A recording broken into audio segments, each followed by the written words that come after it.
অবশ্যই তার আত্মীয় সম্পর্ককে যুক্ত রাখে, আত্মীয় সম্পর্ককে যুক্ত রাখে।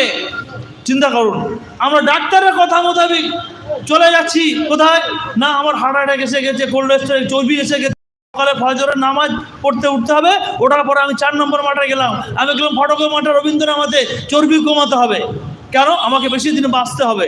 আর আল্লাহ রাসূল এত টোটকা দিয়ে যাচ্ছে যে তোমার দরকার আয়ু বৃদ্ধি হওয়া, তার দোয়া নাও, মানুষের দোয়া নাও। তোমার দরকার আয়ু বৃদ্ধি হওয়া, খরচা করো আল্লাহর রাস্তায়, আল্লাহ তোমার অটোমেটিক তোমার আয়ু বৃদ্ধি করবে, তোমার রুজি রোজগারও বৃদ্ধি করবে। ভাইরা আমার, এই বিষয় এত গুরুত্বপূর্ণ বিষয়, এত গুরুত্বপূর্ণ বিষয় যে বলে শেষ করা যাবে না।